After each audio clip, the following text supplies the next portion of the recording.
what would you consider to be your worst role and why? My worst role? Oh, I do have an answer for this. I love and hate this show all at the same time. There is a show that Funimation produced called Glass Fleet. Has anybody seen Glass Fleet? Some people are like, yeah, no. It's a small show, it's really obscure, and it is awesome and completely awful all at the same time. I play the lead character named Cleo, and he's got like this awful 80s rocker band hairdo. Like he wears like leather pants, and he's got a sword. And for dramatic effect, every once in a while, he'll whip out his awesome harmonica. He'll twirl it in the air, snatch it, and then say his favorite line, which is, "Feel my wind." And there are a few moments in voice acting where you look down at the page, you see the words, and there's no possible way that you're going to say that. And when I saw "Feel my wind," I looked at Chris Sabat, who was directing it, like he was an insane person. I was like, "Feel my wind? Really? You want me to say this?" He's like, "Travis, just say it." I'm like, "How am I going to say this, Chris? How do you expect me to say 'feel my wind'? Is he farting?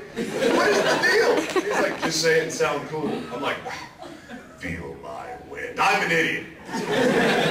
So that entire show is full of these awful, awful one-liners, and probably only one up by the fact that Laura Bailey played the lead heroine in it and had to reply to me at one point, "I can feel it." She goes, "I can feel it. I can feel your wind." So we roll our eyes very lovingly at that show. Hey man, direct translation, you know, you gotta stick close to the Japanese. Well, going back to a little bit of history and maybe fans might say, who would you be considered your favorite voice actor, past or present? This is going all the way back to the beginning of animation and Bugs Bunny cartoons. Just who would you, even if it's not just one, but who would you consider to be your favorite? Well, I mean, you know, you have to tip your hat to Mel Blanc, like any time, of course. You know, he's probably the greatest that ever was. I mean, there's an interview with him in the David Letterman show that's on YouTube, and you can watch it, and he just switches between, you know, these 6 characters just back to back to back, like nobody's, you know, crazy. Currently, I think Hank Azaria for The Simpsons. I mean, his voice talent and range is just ridiculous. In the anime world, I've always had a crazy respect for Chris Sabat, you know, because, I mean, I watched DBZ, and I probably should have put it together, but had no idea that Vegeta and Piccolo and Mr. Popo and all these other characters were the same person. But I had no idea, you know, I mean, Vegeta and Piccolo would be talking to each other, and I would have never thought that was the same guy. So I've always had mad respect. Chris has got some crazy skills. And other than that, I loved the sound of Lion-O's voice in the Thundercats. I thought he was the coolest dude that ever lived. A little cheesy, but awesome. And I tried to emulate him when I spoke, and as a young kid, that just never worked. And led to awkward moments. Be like, "Mother, bring me my cereal!" Which is like, what? Like, my cereal, Lord of the Thundercats. Thunder, thunder, thunder, ho! Okay. Very, very awkward. Okay, since you moved out to California, you have continued to work with Funimation in Texas. How does this affect your acting? Is there any travel involved, or how does that work? Yeah, it's kind of a tricky thing because when we fly back into Texas, we have to kind of cram a decent amount of recording hours into a very short schedule because obviously there's a lot of work to be done in California as well. So when we leave and we're not available for it, it makes for kind of a conflict of interest at times. So when we fly into Texas, we do those, you know, 10 to 10 recording days, 3 days in a row. I mean, literally fly in, 1, 2, 3, out, and you know, you don't really have time. To give you an example, my family, my mother lives in Dallas. So when I fly in from California, she, you know, would assume that you'd get to see her mom, and sometimes, like, while you're there, you'll be recording from like 10 to 8 or 10 to 6 if it's not so full. And you're like, yeah, we can totally get dinner some night. And you'll get there and they're like, we need 6 more hours, or we need 12 more hours, or whatever. And you're like, never mind, I don't have that life for the next 72 hours. I'm sorry. I have absolutely no time. So it gets a little crammed, and frequently our agents or our representatives and people that are trying to get us work in California are like, "Why are you leaving all the time? Stay in one place." But we can't. You can't keep us. Can't hold us down. All right, totally switching gears. We're going to go with totally off-the-wall questions. Yes, off the wall, bring it. All right, bring it on. Bring it on. It has been brought in. Who's your favorite Muppet and why? My favorite Muppet is, can I say the chef? I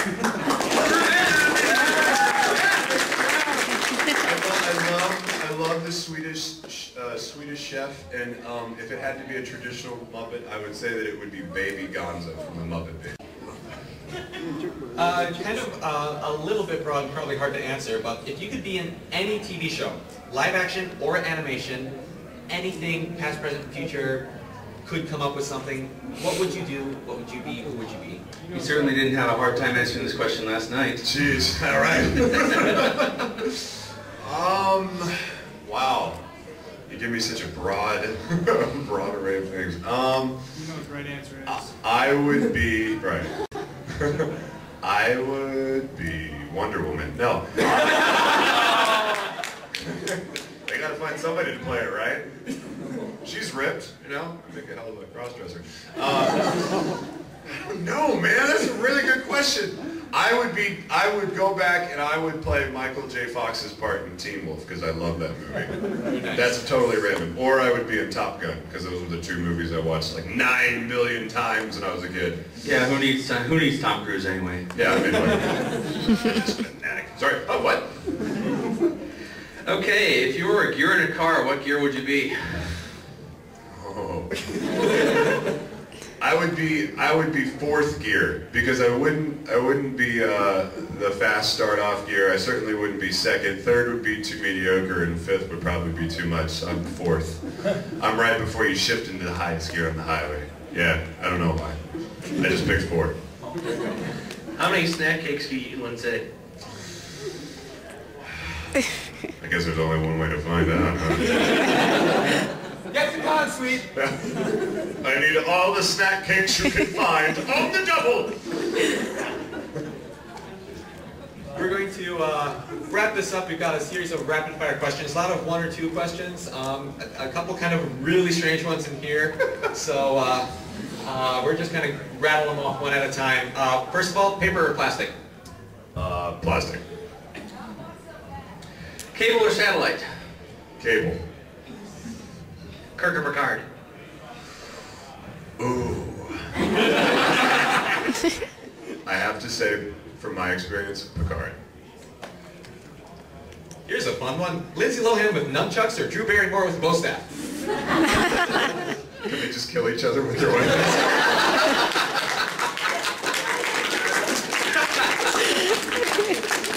I like that better. Star Trek or Star Wars? Oh. Star Wars. It's original 3 or all 6 of Star Wars? Are we the full gamut? Are we going the whole thing? Because I love the new Star Trek movie. I love it. The new Star Trek movie is awesome, but Star Wars as a whole for me. Pepsi or Coke? Coke. The Doctor from Doctor Who or Spock? Spock! Ham or turkey? Turkey. Only today. Tomorrow it'll be ham. Who shot first? I did. I'm sorry. And this one I'd like you to show us for the audience. Bro fist or respect knuckles? Bro fist. It is a bro fist. It is. Explosion. Well, I would like to thank you for coming up here today. It's been an honor and a privilege. Thank you. Glad to have you with us for the Daishocast this week. We're about to wrap things up. My name's Alhan. I'm Eric. You can find me on the forums everywhere. My name is Ross. I'm Mr. Boxo. My name is Beltani 4877 or Josh Wecker, and we'll see you next time only on the Daishocast. Yeah. Thanks.